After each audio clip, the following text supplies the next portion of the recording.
जी अस्सलाम वालेकुम फ्रेंड्स। ए चेक करो जी, बिल्ला बनया है जी, ठीक है, बिल्ला बदमाश।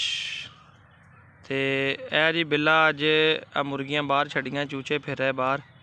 खबर मिली सी कि न्योला जोड़ा मुर्गियां तंग करता, वेखो मुर्गियां फिर रही, तो कुछ मुर्गियां विचों गायब भी हो गई ने।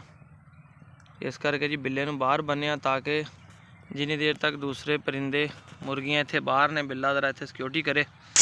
बिल्ला शाबाश,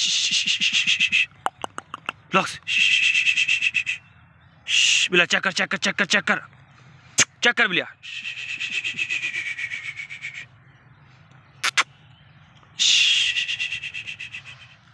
शाबा बिल्ला।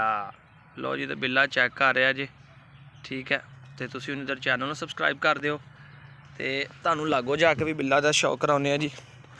कोहाटी कुलटेर है, पिंक नोज दे विच येलो आइज दे नाल।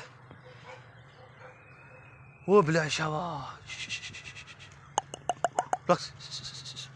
इसे करके जी इहदा नाम रखा जी बिल्ला बदमाश, ठीक है जी। हजे तकरीबन 1 साल का होया जी, बड़ा अच्छा माशाल्लाह गार्ड होगा और अच्छा ब्रीडर भी मेल एक बनेगा। अच्छी ब्रीड इहदी चलेगी अगे इंशाअल्लाह ताला, क्योंकि असीं इहनूं अपना एक फीमेल धोले मेट कराई आ। तो बाकी नैक्सट जो कोई ब्रीड होएगी तो फिर चैक करावांगे तुहानूं, वो भी जदों दे बच्चे आउणगे बिल्ले दे। तो ऐ जी चूजे फिर रहे अपने देसी। सब तो पहले तो दोस्तों अगे रिक्वेस्ट है, जेडे कोई दोस्त भी चैनल ते नवे ने सबसक्राइब कर दिओ, ताकि बिल्ले दे अच्छे अच्छे वीलॉग्स तुहानूं मिलदे रहे। इधर आ बिल्ला शाबाश लै। तो यह देखो, तुसें नज़र आ रहे होना चूचे बाहर फिर रहे हैं, ठीक है।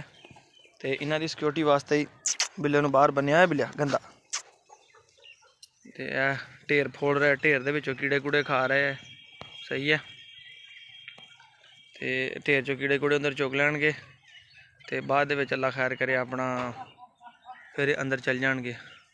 हुण मेरे ख्याल भाई आवाज़ मारे ने, रोटी का टाइम हो गया जी चूचियां दे। इन्होंने टुकड़े भेज के शाम टाइम वो भाई दे है, वो तो नैक्सट वीडियो दसांगा फिर मैं। तो उस वक्त तक इजाज़त दिओ, तो कमेंट करके दस्सिओ जनाब कि बिल्ला तुहानूं कैसा लगा जी, ठीक है। मजीद बिल्ले दी वीलॉग्स वेखण वास्ते साडे चैनल नूं पंजाबी शौक वीलॉग नूं सबसक्राइब कर लो, ताकि अच्छी अच्छी वीडियोज़ तुहाडे तक बआसानी पहुँचदियां रहण। इस नाल अपने वीर असलान नूं इजाज़त दिओ, फिर अल्लाह हाफिज़।